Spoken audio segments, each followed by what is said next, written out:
नमस्कार आप सभी को, स्वागत है आपका हमारे इस प्लेटफ़ॉर्म पर। UP triple SC Uttar Pradesh अधीनस्थ सेवा चयन आयोग के द्वारा अभी जो आपकी 2 परीक्षाएँ करवाई जानी हैं, एक जूनियर असिस्टेंट और एक एजीटीए। इन दोनों परीक्षाओं में आपको पता होगा 15 अंकों का कंप्यूटर पूछा जा रहा है और इसमें बहुत सारे ऐसे चैप्टर्स हैं जो नए आपके जोड़े गए हैं, जैसे इंटरनेट ऑफ थिंग्स हो गया, साइबर सिक्योरिटी हो गया और भी कई सारे टॉपिक्स। इन नए टॉपिक्स में से आज हम लोग एक टॉपिक को कवर करेंगे, इसका नाम है साइबर सिक्योरिटी, ठीक है? यहाँ से आप से सवाल पूछे जाते हैं और ये टॉपिक आपके लिए काफ़ी महत्वपूर्ण रहने वाला है। तो इस पूरे टॉपिक को कंप्लीट कवर करेंगे। चलिए शुरुआत करते हैं इसकी। देखो, साइबर सिक्योरिटी ये कंप्लीट थ्योरी क्लास आपकी रहने वाली है और इसकी पीडीएफ के लिए अगर आप इसकी पीडीएफ को डाउनलोड करना चाहते हैं तो आप हमारे एप्लीकेशन में जाके वहाँ से इसको डाउनलोड कर सकते हैं। इसके अलावा कंप्यूटर का बैच भी आपको मिल जाएगा और साथ ही साथ यूपी जीके का बैच भी आपको मिल जाएगा, ठीक है? तो इन दोनों बैचेस से जुड़ने के लिए आप एप्लीकेशन में आइए, अपने आप को रजिस्टर करिए और इसके बाद फिर आप इन दोनों ही बैचेस से जुड़ सकते हो कंप्यूटर और यूपी जीके से। अच्छा, इसके लिए कूपन कोड भी दिया गया है, तो आप कूपन कोड का भी इस्तेमाल कर सकते हैं। चलिए शुरुआत करें। अच्छा, इसमें एक मैं बात और आपको बता दूँ, अगर आप बैचेस से जुड़ते हैं तो आपको पीडीएफ डाउनलोड करने का और साथ ही साथ प्रिंट निकलवाने का भी ऑप्शन दिया गया है, ठीक है? साइबर सिक्योरिटी में आओ। सबसे पहले इसमें 2 शब्द दिए गए हैं, एक तो साइबर, दूसरा सुरक्षा। सिक्योरिटी मतलब सुरक्षा। तो सबसे पहले तो आपको पता हो कि साइबर क्या है? इसके बाद फिर इस साइबर को हम सुरक्षा के साथ जोड़ेंगे तब इसका अर्थ पता होना चाहिए। चूँकि अब आजकल परिभाषाओं से सवाल पूछे जा रहे हैं, तो ऐसी स्थिति में हर एक शब्द की आपको परिभाषा पता होनी चाहिए। जैसे कई सारे आगे शब्द आएँगे, ब्रूट फ़ोर्स वायरस, इसका अर्थ पता होना चाहिए। इस प्रकार से आपसे पूछता है, एक तरफ वायरस दे देगा और एक तरफ उनके अर्थ दे देगा और मिलान करने के लिए सवाल दिए जाते हैं आपसे, है ना? तो सबसे पहले मुझे बताओ साइबर क्या है? साइबर का अर्थ कंप्यूटर, कंप्यूटर नेटवर्क या फिर आभासी वास्तविकता से इसका संबंध होता है। आम तौर पर जब हम इस शब्द का इस्तेमाल करते हैं, तो इस शब्द का इस्तेमाल हम संयोजन के आधार पर करते हैं। अर्थात जैसे साइबर सिक्योरिटी, एक संयोजित रूप से करते हैं, जैसे साइबर अटैक, साइबर सिक्योरिटी, है ना? अब इसी शब्द को आप सुरक्षा के साथ ऐड करो। जब आप साइबर सुरक्षा की बात करते हो, तो ये क्या है? आपके system, digital device, network device में संग्रहित सभी डेटा को साइबर हमलों से बचाने की एक तकनीक है, जिसे कहा जाता है साइबर सुरक्षा। अब यहाँ पर आओ, अगर आपने साइबर सुरक्षा पता कर लिया, तो सबसे पहले तो ये पता होना चाहिए सुरक्षा हम कर किससे रहे हैं? तो करेंगे साइबर अटैक से, जब जब आपके सिस्टम के ऊपर अटैक होगा और उसी आधार पर फिर आप सुरक्षा करेंगे। तो साइबर अटैक क्या होता है? अटैक एक अवैध कार्य होता है। आप आराम से अपने कंप्यूटर पर काम कर रहे हैं, साइबर अटैक हुआ। तो एक तरह से ये इल्लीगल वर्क है, अवैध कार्य है, जहाँ पर साइबर अपराधी कंप्यूटर के माध्यम से डेटा चुराने या नुकसान पहुँचाने के उद्देश्य से आपके सिस्टम तक अनऑथराइज़्ड, यानी आपको पता नहीं है, वो अनऑथराइज़्ड इल्लीगल रूप से आपके सिस्टम का एक्सेस ले लेते हैं, ठीक है? और वो किसी भी प्रकार से ले लेते हैं। उनके प्रकार ये दिए गए हैं, जैसे मैलवेयर, फिशिंग, ब्रूट फ़ोर्स। तो सबसे पहले इस शब्द को एक बार फिर समझते हैं। अटैक है क्या? अटैक आप कहोगे यह एक अवैध कार्य है, जब आप मान लीजिए आप यूज़र हो और यूज़र को बताए बिना आपकी जानकारी उड़ा दी जाए आपके सिस्टम से। आप कहोगे ये अटैक हो गया। अर्थात ये एक अवैध कार्य है जहाँ पर साइबर जो अपराधी होते हैं, वो कंप्यूटर के माध्यम से डेटा चुराने या नुकसान पहुँचाने के उद्देश्य से आपके सिस्टम पर अनऑथराइज़्ड एक्सेस हासिल कर लेते हैं। सवाल ये है कि साइबर अटैक ये कितने प्रकार से होता है? इसके कई प्रकार होते हैं, जैसे मैलवेयर हो गया, फिशिंग हो गया, ब्रूट फ़ोर्स हो गया, man in the middle attack. इसे आप शायद मंडी सचिव या फिर ग्राम पंचायत कार्य में man in the middle attack से सवाल पूछा गया था। इसकी परिभाषा पूछी गई थी, है ना? तो ये जितने भी यहाँ पर शब्द दिए हैं, आपके लिए महत्वपूर्ण हैं, याद रखिएगा। अच्छा, सेशन हाइजैकिंग ये भी होता है, साइबर अटैक का ही प्रकार है। Denial of service attack, denial of service attack, ठीक? इसको बोलते हैं डीओएस। कई बार सवाल डीओएस या फिर इसका फुल फॉर्म पूछा जाता है। इसके अलावा injection attack, smishing cyber attack, DNS tunnelling attack, हम इन सब के बारे में अभी चर्चा करेंगे। वायरस क्या होता है? वर्म क्या होता है? WORM और साथ ही साथ ट्रोजन हॉर्स। कौन-कौन से हॉर्स हैं? इन सब की बातें। तो ये है साइबर अटैक, ठीक? इन आधारों पर आपके सिस्टम में अटैक हो रहा है। अब इसमें एक-एक करके सबको थोड़ा डिटेल में पढ़ते हैं। सबसे पहले उठाते हैं मैलवेयर को। ये क्या होता है? दरअसल ये एक सॉफ्टवेयर है और सॉफ्टवेयर कैसा है? आपकी सहमति के बिना आपके सिस्टम में प्रवेश करेगा, आपको पता नहीं चलेगा। आपके सिस्टम में प्रवेश करेगा और आपका जो निजी और गोपनीय डेटा होगा, जैसे बैंक के विवरण हो गए, पासवर्ड हो गया, इन सबको चुरा लेगा। यही प्रोसेस है इसका। ठीक है, तो मैलवेयर है क्या? एक ऐसा सॉफ्टवेयर है जो आपकी सहमति के बिना आपके सिस्टम में प्रवेश करता है और आपका जो निजी और गोपनीय डेटा होता है उसको स्टोर कर लेता है। मैलवेयर के कई सारे प्रकार भी हो सकते हैं क्या? हाँ, हो सकते हैं। कौन-कौन से? कंप्यूटर वायरस, वर्म, WORM इसका फुल फॉर्म पूछा जाता है, अभी हम लोग आगे चर्चा करेंगे। लॉजिकल बॉम्ब, इसके अलावा ट्रोजन, रूटकिट्स और साथ ही साथ स्पाईवेयर। सवाल ये है कि कंप्यूटर वायरस क्या होता है? अब इनमें एक-एक करके हम उठाते हैं, ठीक है? सबसे पहले कंप्यूटर वायरस को उठाओ। अगर आपसे पूछे वायरस क्या है तो आप बताओगे ये दुर्भावनापूर्ण सॉफ्टवेयर प्रोग्राम है। दुर्भावनापूर्ण मतलब इसकी भावनाएँ अच्छी नहीं है। अच्छी कैसे नहीं है? क्योंकि ये आपकी अनुमति के बिना प्रवेश कर रहा है और आपका सारा का सारा डेटा आपसे चुरा लेगा। तो इसकी भावनाएँ ठीक नहीं है अर्थात ये दुर्भावनापूर्ण है और ये अपनी प्रतियाँ बनाता है। इसके अलावा इसकी और क्या विशेषताएँ हैं? स्वयं को सामान्य प्रोग्राम या दस्तावेज़ों से जोड़कर ऐसा करता है जो कोड चला सकते हैं। इन्हें मैक्रोज़ कहा जाता है। इस शब्दावली को भी आपसे पूछा गया है। आप नई एजेंसी के द्वारा जो कराई गई परीक्षाएँ हैं, उनमें चेक करो मैक्रोज़ क्या है? यहाँ से भी सवाल पूछा गया है। ठीक? तो स्वयं को सामान्य प्रोग्राम या दस्तावेज़ों से जोड़कर ऐसा करता है जो कि कोड चला सकते हैं। इन्हें मैक्रोज़ कहा जाता है। अच्छा, कंप्यूटर वायरस का आपने इसकी परिभाषा तो देख ली, विशेषताएँ भी देख ली। कंप्यूटर वायरस से थोड़ा इतिहास पता करते हैं। इससे पूछते हैं कि आप कौन हो और कहाँ से आए हो? सबसे पहले आप कहाँ से आए? आपको विकसित किसने किया? तो ये बताता है अपने बारे में कि भैया हम जो पहला हमारा कंप्यूटर वायरस था, वो था क्रीपर सिस्टम। ये भी सवाल आपसे पूछा गया है, ये महत्वपूर्ण है। जो महत्वपूर्ण है मैं अंडरलाइन किए दे रहा हूँ, आप याद रखोगे उनको, ठीक है? तो पहला कंप्यूटर वायरस ये क्रीपर सिस्टम था। इसे 1971 में प्रायोगिक वायरस के रूप में लाया गया था, अर्थात प्रयोग के तौर पर लाया लाया गया था रॉबर्ट थॉमस के द्वारा, ठीक है? अब आगे बढ़ो, 1970 के दशक के मध्य में एक और वायरस मार्केट में उभरा और इसने भी काफ़ी क्षतियाँ पहुँचाई, इसका नाम था रैबिट। इसके अलावा 1982 यानी जैसे-जैसे समय आगे बढ़ रहा था, वायरस अपने पाँव पसार रहा था साइबर या हम कहें साइबर सिक्योरिटी के मसले पर, इंटरनेट की दुनिया में। तो 1982 1982 में क्या हुआ? रिच स्क्रैंटा के द्वारा एल्क क्लोनर नाम का वायरस बनाया गया और इसने भी काफ़ी नुकसान पहुँचाया। अच्छा, ये जो रिच स्क्रैंटा के द्वारा एल्क क्लोनर बनाया गया था, यह फ्लॉपी डिस्क के माध्यम से फैला और खुद को एप्पल द्वितीय ऑपरेटिंग सिस्टम से इसने जोड़ लिया। याद रखिएगा आपसे पूछा जा सकता है कि फ्लॉपी डिस्क के माध्यम से कौन फैला और एप्पल द्वितीय ऑपरेटिंग सिस्टम से जोड़ने वाला वायरस कौन था? Elk cloner. और आगे बढ़ो। एमएस डॉस के लिए पहला वायरस कौन बना? ये सवाल भी पूछा गया है आपसे। याद रखिएगा, एमएस डॉस के लिए वायरस बना था ब्रेन। ये 1986 1986 में सामने आया और द मॉरिस वायरस ये 1988 में सामने आया। ठीक है? तो ये थोड़ा-सा इतिहास है और आपसे जो यूपी ट्रिपल एससी के द्वारा पूछा गया है, वो रीपर सिस्टम भी पूछा गया है और ब्रेन भी पूछा जा चुका है। इन दोनों को आप मुख्यतया याद रखोगे, बाकी सारे आपके लिए महत्वपूर्ण हैं। जितने भी महत्वपूर्ण डेटा हैं, वो सारे के सारे इसमें डाले गए हैं। और आगे बढ़ो, अब आ जाओ एंटीवायरस में। देखो, आपके पास अगर सिस्टम में आपके सिस्टम में वायरस अटैक हुआ है, तो ज़रूरी है कि आपको एंटीवायरस लेना है ना? जैसे एंटीबायोटिक्स लेते हो, ठीक उसी प्रकार से आप अपने सिस्टम को दुरुस्त करने के लिए, इसको तंदुरुस्त करने के लिए ताकि ये ठीक-ठाक तरीके से काम करता रहे और आप बिना रोक-टोक के अपने सिस्टम का प्रयोग करते रहें, उसके लिए समय-समय पर आपको एंटीवायरस की आवश्यकता पड़ती है। तो ये एंटीवायरस सॉफ्टवेयर्स क्या होते हैं? दरअसल ये कंप्यूटर सुरक्षा का एक सॉफ्टवेयर होता है। याद रखिएगा, वायरस क्षति पहुँचा रहा था, लेकिन उसी का एंटीवायरस क्या कर रहा है? ये आपके सिस्टम की सुरक्षा कर रहा है। ये आपके सिस्टम से सॉफ्टवेयर वायरस को खोजने अर्थात जो वायरस प्रवेश कर गया है उसे खोजता है। उसका पता लगाता है कि कहाँ बैठे हो, उसे रोकता है कि अपनी प्रतिलिपियाँ बना रहे हो तो चुपचाप बंद कर दो बनाना। उसे हटाता है कि अब यहाँ से आपका कोई काम नहीं है, मैं आ गया हूँ सिस्टम में और अब आपको जाना पड़ेगा। ठीक? आदि के लिए ये बनाया गया है। अर्थात फिर से समझो, कंप्यूटर सुरक्षा का सॉफ्टवेयर है और आपके सिस्टम से सॉफ्टवेयर वायरस को खोजता है, उसका पता लगाता है, उसे रोकता है कि बस हो गया आपका काम और उसे हटाने का भी ये काम करता है। अधिकांश जो एंटीवायरस प्रोग्राम होते हैं, इन 4 प्रकार की पहचान तकनीकों का प्रयोग करते हैं।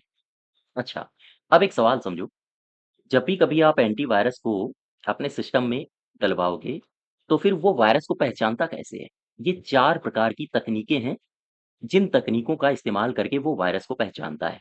कौन-कौन से? आओ देखो, सिग्नेचर डिटेक्शन, सिस्टम में लाई गई फाइलों को बारीक से स्कैन करता है। स्पेसिफिक डिटेक्शन, मैलवेयर के ज्ञात भागों या प्रकारों या पैटर्न की तलाश करता है जो एक सामान्य कोड बेस से जुड़े होते हैं। याद रखिएगा, आपसे सिंपल पूछा जा सकता है कि जो एंटीवायरस प्रोग्राम होते हैं उनकी पहचान तकनीकों में सिग्नेचर डिटेक्शन में क्या होता है। तो नीचे चार ऑप्शन दे दिए होंगे, उनमें से आपको पहचानना पड़ेगा। ठीक है, अब आ जाओ आगे। जेनेरिक डिटेक्शन क्या होता है? मैलवेयर के प्रकारों और पैटर्न की खोज करता है। और ह्यूरिस्टिक डिटेक्शन क्या होता है? संदिग्ध फाइलों का पता लगाकर अज्ञात संक्रमणों का ये पता लगाता है। तो ये चार विधियां हैं जिनके आधार पर वो वायरस को खोजता है। अच्छा, अब आपको मार्केट में आप जा रहे हैं तो एंटीवायरस सॉफ्टवेयर्स आपको मिलेंगे कि भाई अगर आपको अपने सिस्टम को वायरस से बचाना है तो फिर आपको एंटीवायरस सॉफ्टवेयर डलवाना पड़ेगा। अब ऐसी स्थिति में कौन-कौन से ऐसे एंटीवायरस सॉफ्टवेयर हैं जो आपकी मदद कर सकते हैं वायरस से लड़ने के लिए? वो हैं एवीएएसटी, मैकएफे, साथ ही साथ नॉर्टन भी है, बिग डिफेंडर और पांडा और एवीजी। याद रखिएगा, आपसे सीधे सवाल पूछा जाता है यूपी ट्रिपल एससी के द्वारा। ऐसे पूछा जाएगा, बिट डिफेंडर ये है, नीचे ऑप्शन होगा वायरस है, एंटीवायरस है या फिर कुछ भी, है ना? तो ये भी आपको टोटल 6 हैं। हालाँकि हैं तो बहुत सारे लेकिन ये महत्वपूर्ण हैं, ये आपको याद करने पड़ेंगे। और आगे बढ़ो ज़रा। अभी आपने देखा वायरस क्या है, कैसे अटैक करता है, एंटीवायरस क्या है और वो किस प्रकार से वायरस को डिटेक्ट करता है, साथ ही साथ एंटीवायरस कौन-कौन से हैं। अब आओ हम चर्चा करते हैं वायरस के प्रकार कौन-कौन से हैं, वायरस के टाइप्स। देखो, एक तो सबसे पहले आप याद रखोगे बूट सेक्टर वायरस। ये काम क्या करता है? इसकी विशेषताएँ क्या हैं? ये कंप्यूटर के उस हिस्से पर हमला करेगा जो आपको चालू होने पर शुरू होता है। यह फ्लॉपी डिस्क जैसे उपकरणों के माध्यम से फैलता है। याद रखिएगा इस शब्द को। फ्लॉपी डिस्क जैसे उपकरणों के माध्यम से ये फैलेगा। हार्ड डिस्क के मास्टर बूट रिकॉर्डर को संक्रमित करता है। ठीक, तो ये 3 विशेषताएँ इसकी याद रखना। इसमें से सेकंड आपके लिए महत्वपूर्ण है। बूट सेक्टर वायरस क्या है? कंप्यूटर के उस हिस्से पर हमला करने वाला एक ऐसा वायरस है जो आपके चालू होने पर शुरू होगा। बूटिंग प्रोसेस जानते हो ना? मैंने आपको कंप्यूटर में पढ़ाया था बूटिंग किसे कहते हैं? मैंने आपको पोस्ट भी पढ़ाया था, पावर ऑन सेल्फ टेस्ट। मैंने आपको बूटिंग भी पढ़ाया था, कोल्ड बूटिंग, वार्म बूटिंग। तो आप कंप्यूटर में जाके यहाँ से पढ़ सकते हो, ठीक है?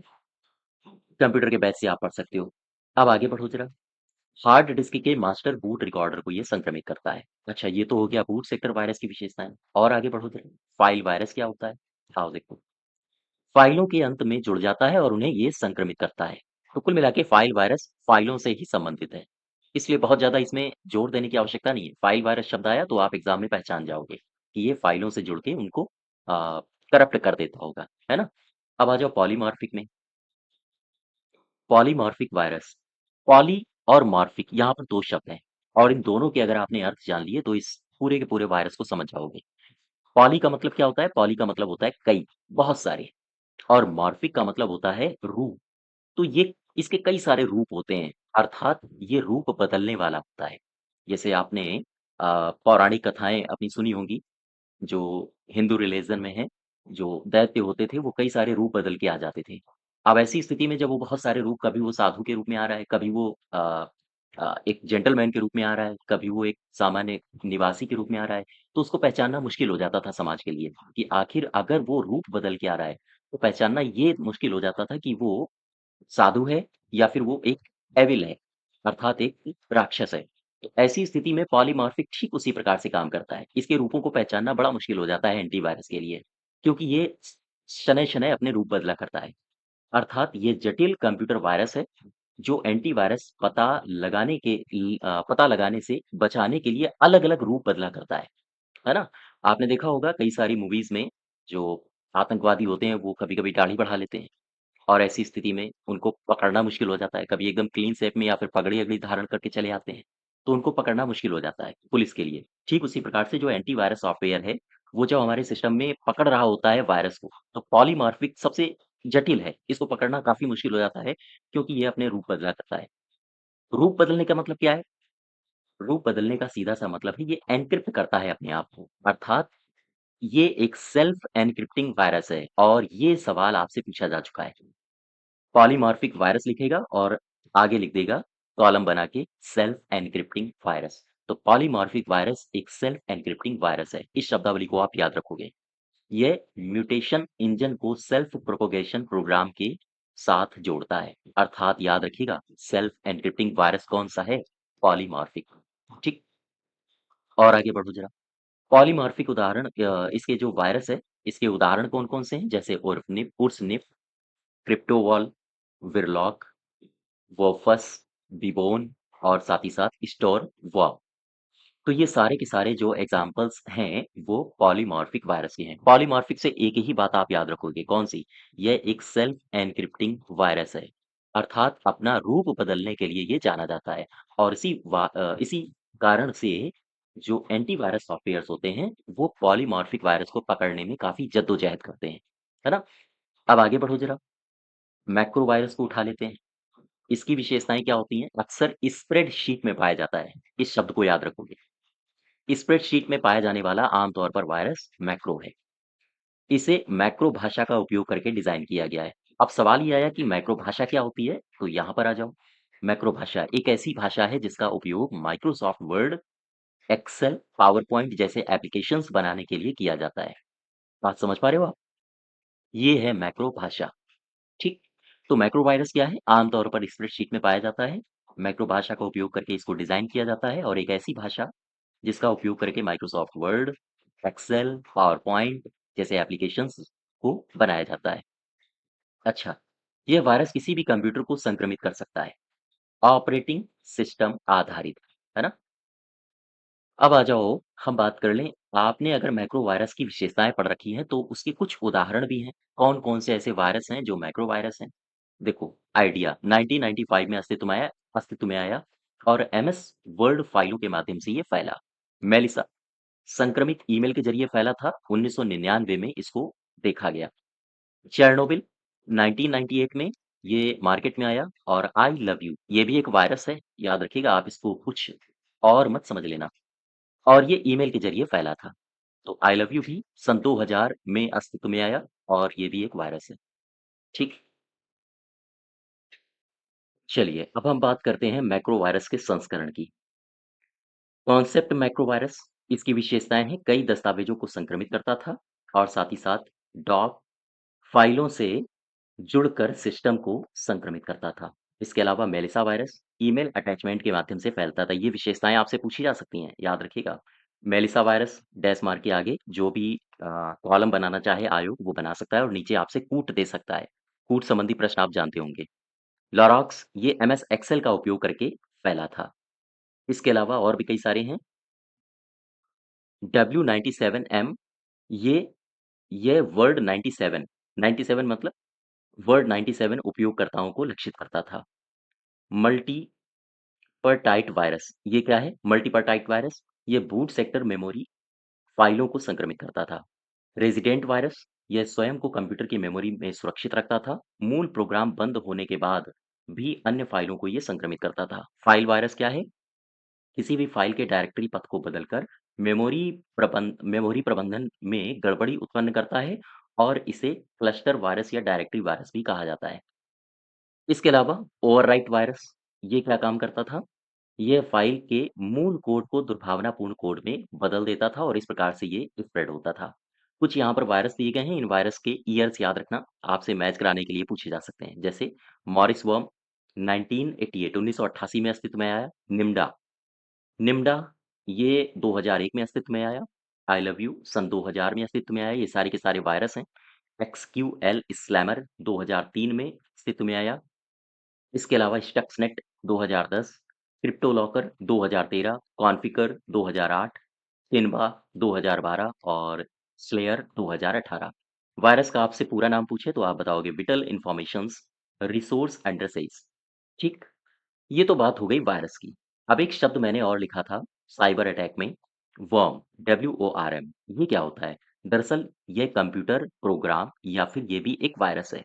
ये काम क्या करता है? ये अपनी कॉपियाँ खुद बनाने लगता है। ठीक है?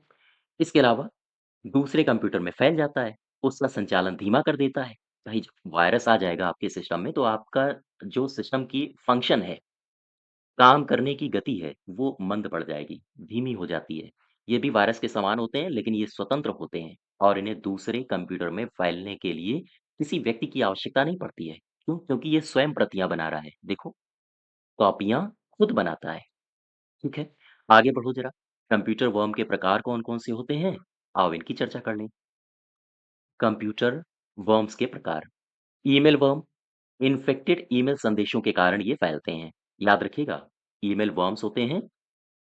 इंस्टेंट मैसेजिंग वर्म्स, ये कैसे फैलते हैं? तो नेटवर्क में खामियां, अगर कमियां कोई दिख रही हैं तो आमतौर पर उनका इस्तेमाल करेगा और फैल जाएगा। इंटरनेट वर्म्स भी होते हैं। फाइल शेयरिंग वर्म होते हैं, ये वर्म फोल्डर बना के सेव हो जाते हैं। और इंटरनेट रिले चैट वर्म, इसमें इन्फेक्टेड लिंक भेजे जाते हैं। पेलोड, फाइलों को हटाना, एन्क्रिप्ट करना और बैकडोर स्थापित करना, ये सारे के सारे कंप्यूटर वर्म्स के प्रकार हैं। अब इसी में हमने आपको साइबर अटैक में एक शब्द बताया था, लॉजिकल बॉम्ब। ये क्या होते हैं? दरअसल ये भी एक प्रकार के मैलवेयर होते हैं, ठीक है? लॉजिकल बम कंप्यूटर सिस्टम पर हमला करने के लिए ये डिज़ाइन किए जाते हैं और लॉजिकल बम का तब तक पता नहीं चलता है जब तक कि कोई घटना घटित ना हो जाए। घटना घटित होने के बाद इनका पता चलता है। एक बार ट्रिगर अगर ये हो गए, तो गंभीर समस्या पैदा करते हैं, गंभीर परिणाम देते हैं। इसीलिए नाम है इनका लॉजिकल बम। बम फटा तो फिर सिस्टम गया। है ना? बहुत ज़्यादा ये डैमेज करते हैं। इसके अलावा लॉजिकल बम वायरस या वर्म की तरह अपने रेप्लिकेट नहीं करते हैं। ध्यान दीजिएगा, इन शब्दों को पकड़िए, ये शब्द आपसे पूछे जा सकते हैं, यही विशेषताएँ हैं जो अ, पूछी जाती हैं। लॉजिकल बम वायरस या फिर वर्म की तरह अपने आप को रेप्लिकेट नहीं करते हैं, याद रखिएगा। आपसे पूछा जाएगा कौन-सा अपने आप को रेप्लिकेट नहीं करता है और नीचे 4 या फिर 3 या फिर 5 ऑप्शंस दिए होंगे, तो उनमें से एक है लॉजिकल बम। अब आ जाओ ट्रोजन हॉर्स की बात कर लें। ट्रोजन हॉर्स क्या है? एक प्रकार का वायरस है, ठीक है? ये वायरस और वर्म की तरह खुद को रेप्लिकेट नहीं करते। इसकी भी ये जो विशेषता है उसको याद रखोगे, इस विशेषता को। एक तो लॉजिकल बम हो गया और दूसरा ट्रोजन हॉर्स हो गया। ये दोनों अपने आप को रेप्लिकेट नहीं कर रहे हैं, ठीक है? और आगे बढ़ो, बल्कि अलग-अलग प्रोग्राम हैं जो इंस्टॉल किए जाते हैं। जब इन्हें इंस्टॉल किया जाता है तो ये मैलवेयर के लिए दरवाज़ा खोल देते हैं। जैसे ही आप इनको इंस्टॉल किए जा करोगे, ये आम तौर पर मैलवेयर्स के लिए ओपन डोर कर देते हैं कि भैया अब आप आ जाइए। ट्रोजन हॉर्स के कई सारे टाइप्स भी होते हैं जो आपसे समय-समय पर पूछे जाते हैं एग्ज़ाम्स में। कौन-कौन से हैं? जैसे बैकडोर ट्रोजन है। ये ट्रोजन इसकी विशेषता है कि ये एक गेटवे की भांति काम करता है। इसकी वजह से आपके डिवाइसेज़ में सभी तरह के मैलवेयर के लोड होने की संभावना रहती है। तो बैकडोर ट्रोजन ये किसका प्रकार है? ट्रोजन हॉर्स का, ठीक है? आम तौर पर ये गेटवे की भांति काम करता है, जो कि मैलवेयर के लोड होने की संभावना को और ज़्यादा बढ़ा देता है। एक शब्द और है रैनसम ट्रोजन। रैनसम मतलब होता है फिरौती। अब ऐसी स्थिति में क्या होगा? होगा ये कि हैक किए गए सिस्टम, मान लीजिए कोई सिस्टम हैक कर लिया गया, डेटा एन्क्रिप्ट करते हैं ये और फिर डिक्रिप्शन के बदले में भुगतान की माँग करते हैं कि भुगतान करिए इतना रुपया और फिर हम आपका जो डेटा था आपका आपके सिस्टम पर, जिसको एन्क्रिप्ट कर दिया गया है, उसे हम फिर से डिक्रिप्ट कर देंगे। अच्छा मुझे कमेंट बॉक्स में बताइए, मैंने एक शब्द आपसे कंप्यूटर में चर्चा किया था, सिफर टेक्स्ट। सिफर टेक्स्ट क्या होता है? ये मुझे कमेंट बॉक्स में बताइए। नेक्स्ट देखो, ट्रोजन बैंकर ये क्या होते हैं? Online banking, credit, debit card आदि के लिए डेटा चुराने में इनको डिज़ाइन किया गया है। ट्रोजन डाउनलोडर क्या होते हैं? इसे कंप्यूटर में ट्रोजन और एडवेयर के नए संस्करण जैसी दुर्भावनापूर्ण फाइलें डाउनलोड करने के लिए इसको डिज़ाइन किया गया है। ये ऐसे कंप्यूटर्स को निशाना बनाते हैं जो पहले से ही मैलवेयर के शिकार हों। तो ट्रोजन डाउनलोडर आमतौर पर उन सिस्टम्स को निशाना बनाते हैं, उन कंप्यूटर्स को निशाना बनाते हैं जो पहले से ही मैलवेयर के शिकार हों। ठीक? एक और शब्द है ट्रोजन ड्रॉपर। ये क्या होता है? सिस्टम में दुर्भावनापूर्ण फाइलों का पता लगाने से रोकने के लिए इनको डिज़ाइन किया गया है, ठीक है? Trojan game thief, online gamers का ये डेटा चुरा लेता है। जो ऑनलाइन गेमर्स होते हैं, आज आजकल जो गेमिंग की इंडस्ट्री है, काफ़ी बढ़ रही है सोशल मीडिया में। अब ऐसी स्थिति में जो ऑनलाइन गेमर्स होते हैं, उनका डेटा चुराने के लिए ये ट्रोजन गेम थीफ ये भी काफ़ी काम करता है। इसके अलावा और देखते हैं ट्रोजन। ये सारे के सारे ट्रोजन के टाइप्स हैं और इन ट्रोजन के टाइप्स को याद रखिएगा चूँकि कूट बना के सवाल पूछे जाते हैं। नेक्स्ट दिया है फेक एंटीवायरस ट्रोजन। यूज़र जब इसे अपने डिवाइस में इंस्टॉल करता है, तो ये वायरस की जानकारी स्लो कर देते हैं। अर्थात फेक एंटीवायरस ट्रोजन होते हैं, ध्यान दीजिएगा, नाम से ही पता चल रहा होगा कि दिखाएगा अपने आप को ऐसे कि ये एंटीवायरस हो, अर्थात ये वायरस को हटाने आया है, लेकिन ये वास्तव में फेक होता है। और जैसे ही यूज़र जब इसे अपने डिवाइस में इंस्टॉल करता है, चूँकि ये फेक है, यूज़र को लगता है कि ये एंटीवायरस है और वो इसको जब अपने सिस्टम में डाउनलोड करेगा, तो ये वायरस की जानकारी इसे देनी चाहिए, वो देगा नहीं। वो जानकारी देने के लिए इस प्रोसेस को स्लो कर देता है और फिर आपके सिस्टम को और ज़्यादा डैमेज करने का काम करता है। अब आ जाओ सनबर्स्ट ट्रोजन और स्पाई ट्रोजन, ये भी ट्रोजन के टाइप्स हैं। इसके अलावा स्पाई ट्रोजन, ये क्या काम करता है? आप अपने कंप्यूटर को कैसे यूज़ करते हो, उसकी जासूसी करता है। स्पाई का मतलब ही जासूस होता है। आप कहाँ जाते हो, जासूस का काम क्या होता है? सपोज़ करो ये आप हो और आपके पीछे कोई जासूस लगा दिया जाए कि आपकी हर एक गतिविधि को वो पता करेगा। तो जासूस आपकी हर गतिविधि को पता करेगा, आप कितने समय कहाँ जाते हो, क्या खाते हो, क्या पहनते हो, क्या ओढ़ते हो, वगैरह-वगैरह। ये सारा का सारा डेटा आपका वो स्टोर करेगा, ठीक? स्पाई ट्रोजन भी यही करता है। आपके कंप्यूटर आप कैसे यूज़ करते हो, उसकी पूरी जानकारी रखता है, उसकी जासूसी करता है। इसके अलावा ट्रोजन मेल फाइंडर, ये क्या होता है? ये आपके ईमेल एड्रेस को आपके कंप्यूटर से हटा देता है। अच्छा, अब और ज़रा आगे बढ़ते हैं। कुछ ट्रोजन के बारे में थोड़ी-सी जानकारी और ले लो। जैसे फोर्मी लैब के अनुसार पहला ट्रोजन अगर आपसे पूछा जाए, 1975 में कंप्यूटर प्रोग्रामर एक थे जॉन वॉकर, इनके द्वारा विकसित किया गया था। याद रखिएगा, पहला ट्रोजन इसको किसने विकसित किया था? फॉर्मी लैब के अनुसार 1975 में इसको कंप्यूटर प्रोग्रामर थे जॉन वॉकर, इनके द्वारा विकसित किया गया था। और अगर आपसे पूछे इसका नाम क्या था? आप बताओगे एनिमल, ठीक है? एसएमएस ट्रोजन क्या होता है? एसएमएस ट्रोजन इसका आम तौर पर इस्तेमाल किया जाता है एंड्रॉइड मोबाइल फ़ोन को इन्फेक्ट करने के लिए। याद रखिएगा एसएमएस ट्रोजन, ये मोबाइल फ़ोन को इन्फेक्ट करता है, ठीक? रूट किट ट्रोजन क्या होता है? सिस्टम में चीज़ों या गतिविधि को छुपाने के लिए इसको डिज़ाइन किया जाता है। कुछ अन्य ट्रोजन भी हैं, डीडोस हो गया, ट्रोजन आईएम, आईएम का मतलब है instant messaging, Trojan notifier, Trojan proxy, Trojan PSW, booking trojans, ये सारे के सारे ट्रोजन्स के अन्य प्रकार हैं, जैसे Trojan arc bomb, Trojan clicker. तो याद रखिएगा ट्रोजन के अन्य टाइप्स। लेकिन जितने भी मैंने ट्रोजन बताए हैं, उनका काम क्या होता है, उनके फंक्शंस क्या हैं, कैसे काम करते हैं, ये सारी जानकारियाँ आप याद रखो चूँकि पूछी जा सकती हैं, है ना? अब आ जाओ स्पाईवेयर में, ये क्या होता है?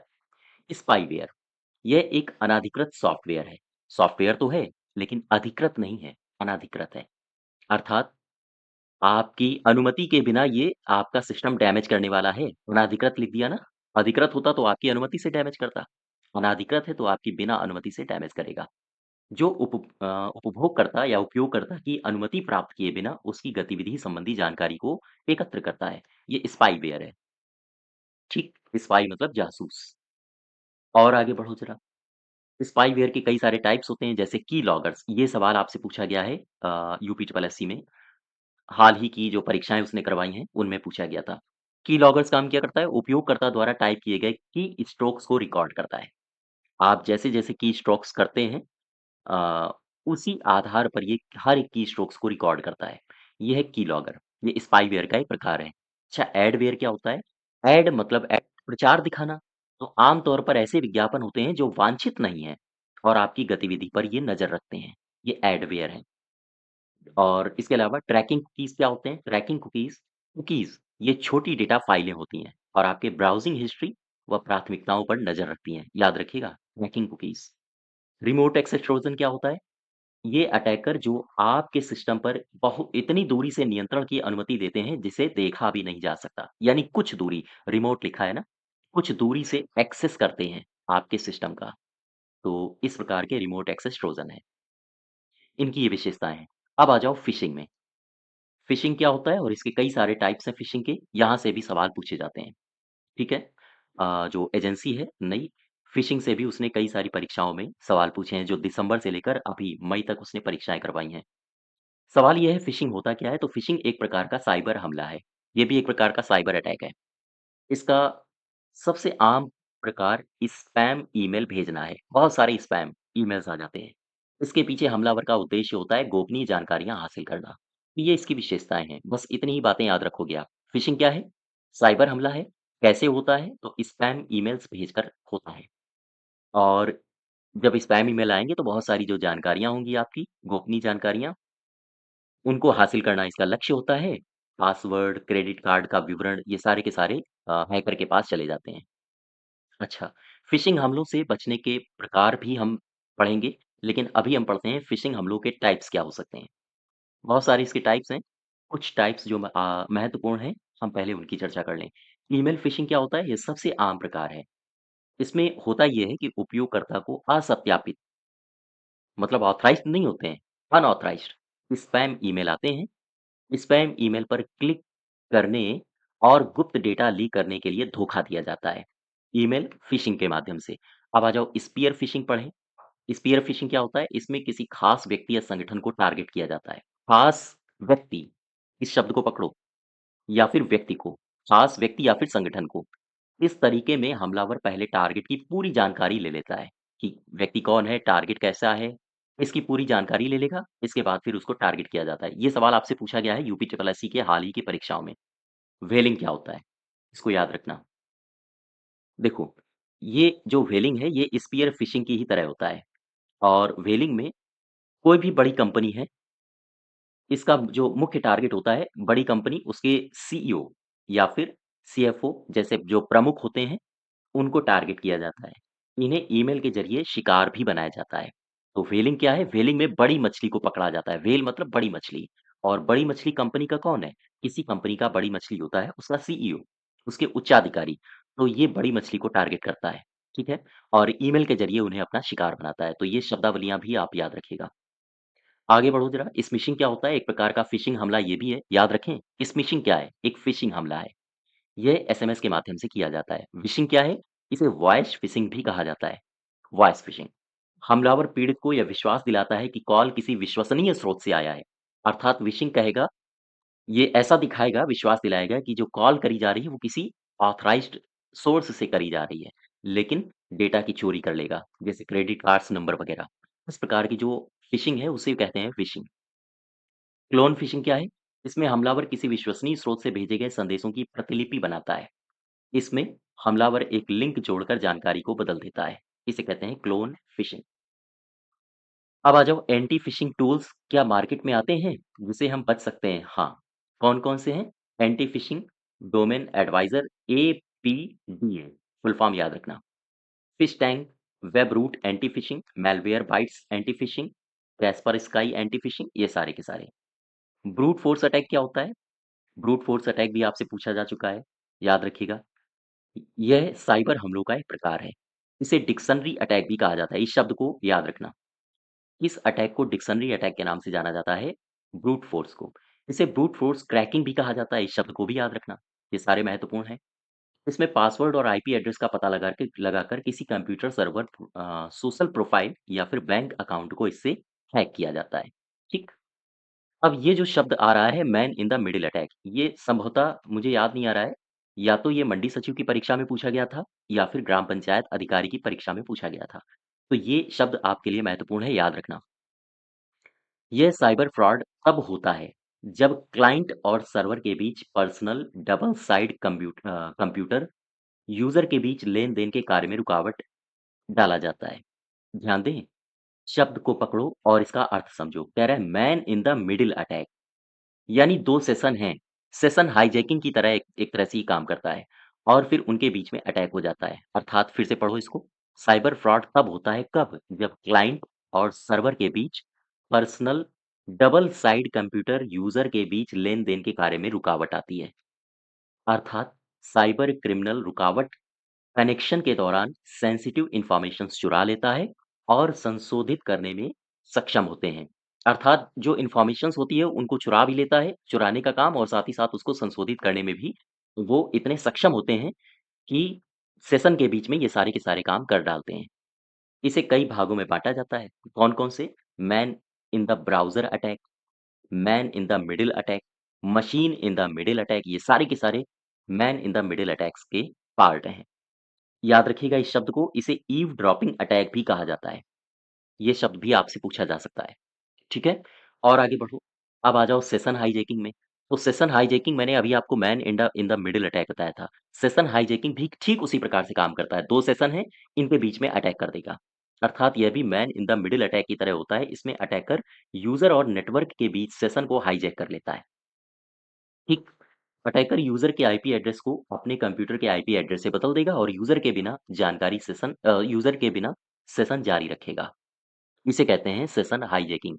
अर्थात सेशन आपका हाइजैक हो चुका है। अब यूज़र को उसकी जानकारी भी नहीं है और उसका सेशन जारी है। ये जो शब्द लिखा है डीओएस कई बार पूछा गया है। संभवतः जो परीक्षा एजेंसी नई वाली अपॉइंट हुई है, उसने दिसंबर से परीक्षाएँ करवानी शुरू करी हैं। दिसंबर से लेकर मई तक। मुझे लगता है कि लगभग 1-2 एग्ज़ाम छोड़ के हर परीक्षा में ये सवाल पूछा जा रहा है। डीओएस, डीडीओएस ये भी शब्द आप याद रखो। डिस्ट्रीब्यूटेड डिनायल ऑफ सर्विस इससे सवाल पूछे जा रहे हैं। अब ये होता क्या है आओ देखो। डिनायल ऑफ सर्विस का मतलब है सेवा जो दी जा रही थी उसका डिनाय कर देना, उसको मना कर देना। तो सेवा कब मना की जाएगी? देखो, इसमें अटैकर सर्वर या नेटवर्क पर ट्रैफ़िक भेजता है, बहुत सारा ट्रैफ़िक भेज देगा। इससे होगा क्या? पूरा नेटवर्क सिस्टम डाउन या फिर क्रैश हो जाएगा, ठीक है? फिर से समझो, अटैकर क्या करता है? सर्वर नेटवर्क पर बहुत सारा ट्रैफ़िक भेज देगा, इससे ट्रैफ़िक डाउन हो जाता है, अर्थात उसकी स्पीड स्लो हो जाती है या फिर वो क्रैश कर जाएगा, ठीक? इसे कहते हैं अब ऐसी स्थिति में मुझे बताओ जब क्रैश कर गया नेटवर्क सिस्टम, तो फिर वो जो सेवाएँ दे रहा था, क्या वो दे पाएगा? डिनाई कर देगा, मना कर देगा। इसे ही कहते हैं डिनायल ऑफ सर्विस, जिससे नेटवर्क की कनेक्टिविटी नहीं हो पाती है। सामान्यतया ये 3 प्रकार के होते हैं, डीओएस अटैक हो सकते हैं, volume based attack, application based attack और साथ ही साथ प्रोटोकॉल अटैक, ठीक? तो कुल मिला के इसमें ट्रैफ़िक को जाम कर दिया जाता है और फिर आपके सिस्टम का जो स्पीड होता है नेटवर्क सिस्टम होता है, वो सारा का सारा डैमेज हो जाता है, ठीक है? आ जाओ और आगे थोड़ा-सा। एक शब्द लिखा है इंजेशन अटैक, हालाँकि यहाँ से सवाल पूछा नहीं गया है अभी तक, लेकिन याद रखो एसक्यूएल से पूछा गया है सवाल। मंडी सचिव या फिर उससे पहले जो परीक्षा हुई थी, उसमें एसक्यूएल से सवाल एक आया था। इंजेशन अटैक क्या होता है? ये तब होता है जब कोई हमलावर किसी प्रोग्राम में मैलिशियस कोड डाल देता है। इसमें अटैकर को डेटा, सिस्टम सेवाओं तथा अनधिकृत पहुँच मिल जाती है। इसे कहते हैं इंजेशन अटैक, ठीक? जैसे एसक्यूएल इंजेक्शन होता है, कोड इंजेक्शन होता है इंजेक्शन, साथ ही साथ लॉग इंजेक्शन होता है या फिर एक्सएमएल इंजेक्शन होता है, ठीक है? नेक्स्ट देखो डीएनएस टनलिंग अटैक, ये क्या होता है? डीएनएस टनलिंग अटैक ये एक प्रकार का साइबर अटैक है। ये डीएनएस क्वेरी में दूसरे प्रोग्राम या प्रोटोकॉल को एनकोड करता है। ये ट्रैफिक ट्रांसफर करने के लिए डीएनएस प्रोटोकॉल का इस्तेमाल करता है। इसकी विशेषताएँ याद रखना, विशेषताओं से संबंधित आपसे विकल्प बना सकता है और फिर उसमें किसी अन्य की एक विशेषता डाल देगा और कहेगा डीएनएस टनलिंग की निम्नलिखित में से कौन-सी विशेषता नहीं है। इस प्रकार से भी सवाल पूछे जाते हैं। नेक्स्ट देखो, अब आ जाओ रैनसमवेयर में। ये क्या होता है? देखो, इस शब्द को पकड़ो, लिखा है रैनसम, अर्थात एक ऐसा दुर्भावनापूर्ण सॉफ्टवेयर है, जो अपने उद्देश्य की प्राप्ति के लिए रैनसम माँगता है, फिरौती माँगता है। इस प्रकार का दुर्भावनापूर्ण सॉफ्टवेयर जो उपयोगकर्ता को के डेटा को एन्क्रिप्ट कर देता है, था डेटा तक पहुँचने से उसे रोकता है और कहता है उपयोगकर्ता से कि अगर आप अपने डेटा तक पहुँचना चाहते हो, तो मुझे रैनसम दीजिए, है ना? साइबर अपराधी इसका इस्तेमाल फिरौती वसूलने के लिए साधारणतया करते हैं। बात समझ पा रहे हो? कभी-कभी इसमें जो यूज़र होता है बेचारा फँस भी जाता है। जैसे मान लीजिए रैनसम माँगा गया, यूज़र ने दे दिया, फिर और माँगा जाता है।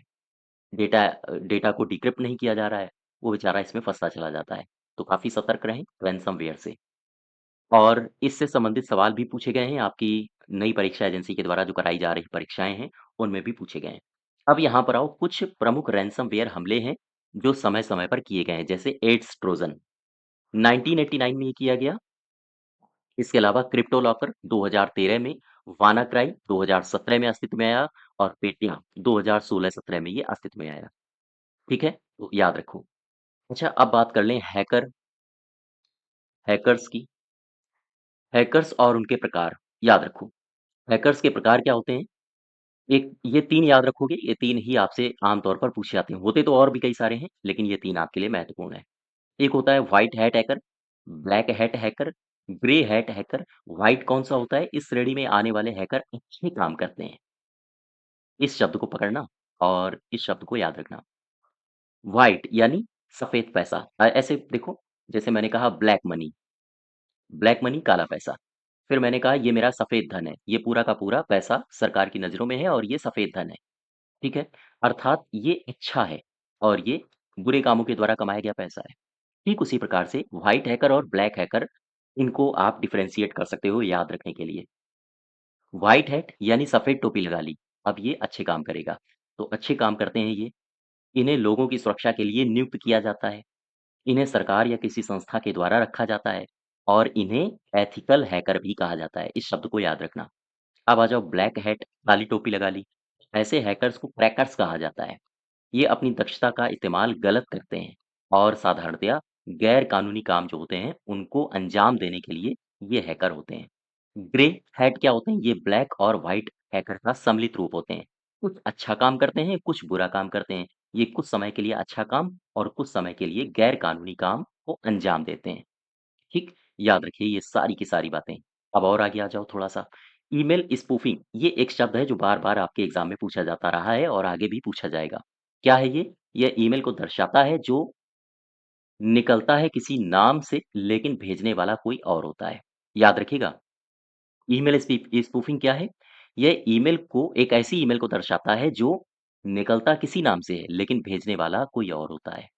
लेकिन भेजने वाला कोई और होता है, याद रखिएगा।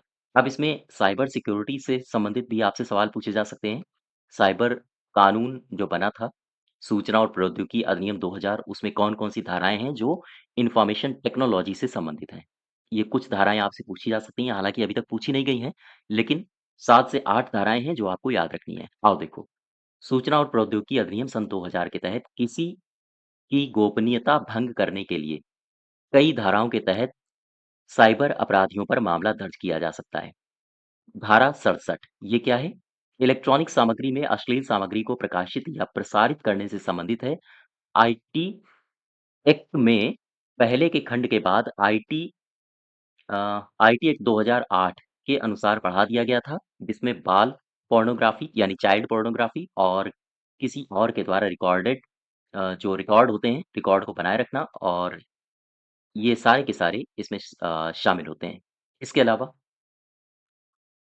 एक धारा है 66 ए संचार सेवा के माध्यम से आपत्तिजनक संदेश भेजना, झुंझलाहट आदि के कारण ऐसे संदेशों की उत्पत्ति के बारे में प्राप्तकर्ता को परेशान करना, धोखा देने के लिए ईमेल भेजना, आमतौर पर आईपी या ईमेल स्पूफिंग के रूप में जाना जाता है। ये सभी यहाँ शामिल हैं। इन कृत्यों के लिए 3 साल तक की कैद या फिर जुर्माना हो सकता है। धारा 66 बी क्या कहता है? बेईमानी से चुराए गए कंप्यूटर संसाधन संचार उपकरण को 3 साल तक की सज़ा या फिर 1 लाख रुपए का जुर्माना या फिर दोनों हो सकता है। 66 का सी क्या कहता है? इलेक्ट्रॉनिक हस्ताक्षर या अन्य पहचान दस्तावेज की चोरी जैसे दूसरों के पासवर्ड या इलेक्ट्रॉनिक हस्ताक्षर आदि का उपयोग किए बिना उसकी जानकारी करना। धारा 66 का डी क्या कहता है? कंप्यूटर संसाधन या संचार उपकरण का उपयोग करने वाले व्यक्ति द्वारा धोखा देने पर या तो जेल की सज़ा से उसे दंडित किया जाएगा जो 3 साल तक का होता है और जुर्माना के लिए भी वह उत्तरदायी होगा जो कि 1 लाख रुपए तक का होगा। 66 का ई ये भी आईटी से संबंधित है, गोपनीय डेटा का उल्लंघन, किसी व्यक्ति के गोपनीय डेटा को उसकी सहमति के बिना प्रकाशित करना, प्रसारित करना, उसके लिए 3 साल की कैद और 2 लाख रुपए का जुर्माना है। 68 का एफ साइबर आतंकवाद से संबंधित बात करता है, राष्ट्र की एकता, अखंडता, सुरक्षा को खतरे में डालने और कंप्यूटर संसाधन तक पहुँचने के लिए अधिकृत किसी भी व्यक्ति को इनकार करना, प्राधिकरण के बिना कंप्यूटर संसाधन में घुसने, प्रवेश करने का प्रयास करने का इरादा रखना। ये बात करता है धारा 66 का एफ। और आगे बढ़ो ज़रा। धारा 72 में गोपनीयता और गोपनीयता भंग करने के लिए इसमें सज़ा का प्रावधान है। 72 का ए कानून कॉन्ट्रैक्ट के द्वारा सूचना का खुलासा करने के लिए सज़ा है। धारा 441 ये क्या है? यह धारा आपराधिक अत्याचार से संबंधित है। 354 का डी यह खंड गतिरोध से संबंधित है। यह स्टॉकर को एक पुरुष के रूप में परिभाषित करता है जो एक महिला का पीछा करता है, जो उस महिला से संपर्क की कोशिश करता है। डिजिटल मीडिया का उपयोग करते समय महिला द्वारा दी गई हर गतिविधि पर ये नज़र रखता है। ठीक है? तो ये कुछ धाराएँ हैं जो साइबर सिक्योरिटी से संबंधित हैं, आप याद रखोगे। आजकल की टेक्नोलॉजी की दुनिया में जहाँ इंटरनेट हमारे लिए वरदान है, वहीं बहुत से क्षेत्र हैं जहाँ पर यह एक श्राप का रूप भी ले चुका है। हमें आजकल की इस सोशल मीडिया की दुनिया में बहुत सँभल कर कदम उठाने चाहिए। हालाँकि ये तो कुछ एथिकल बात मैंने लिख दी है यहाँ पे। इससे आपकी परीक्षा संबंधी कोई महत्वपूर्ण जानकारी नहीं है। लेकिन हाँ, जो महत्वपूर्ण जानकारियाँ थीं वो मैंने आपको सारी की सारी बता दी हैं और ये जो शब्द लिखे हैं जैसे man in the middle attack हो गया या फिर ईमेल फ़िशिंग हो गया, सारी की सारी जानकारियाँ आपको याद रखनी पड़ेंगी, ठीक है? क्योंकि सवाल पूछे जा रहे हैं और लगातार साइबर सिक्योरिटी से सवाल पूछे जाते रहेंगे। तो ये चैप्टर आपके लिए काफ़ी महत्वपूर्ण है। एक बार मैं फिर बता दूँ, अगर आपको इसकी पीडीएफ चाहिए तो आप हमारे एप्लीकेशन में आइए। एप्लीकेशन में आने के बाद अपने आप को आप रजिस्टर करेंगे और वहाँ पर सारी की सारी पीडीएफ मिल जाएँगी कंप्यूटर से संबंधित, साथ ही साथ यूपी जीके से संबंधित और यूपी करंट अफेयर से संबंधित। सारे के सारे आपको अलग-अलग फ़ोल्डर्स मिल जाएँगे जिनकी पीडीएफ आप वहाँ से अवेल कर सकते हो। ठीक है? हाँ, इसके अलावा मैं 2-3 जानकारियाँ और दे दूँ। जूनियर असिस्टेंट की अगर आप तैयारी कर रहे हैं, जो कि 29 जून को परीक्षा होने वाली है, इसके लिए अगर आपको मॉक टेस्ट जॉइन करने हों, तो 10 मॉक टेस्ट की श्रृंखला मैंने अपने एप्लीकेशन में डाल दी है। ये आप बिल्कुल फ्री में इनको अटेम्प्ट कर सकते हो। ठीक, अगर आपको इनकी पीडीएफ चाहिए 10 मॉक टेस्ट की और ये बिल्कुल लेटेस्ट पैटर्न पर आधारित मॉक टेस्ट हैं, तो आप केडी50 कूपन कोड का इस्तेमाल कर सकते हो। ठीक है? तो ये जानकारियाँ थीं। आज यहीं तक रखते हैं। धन्यवाद।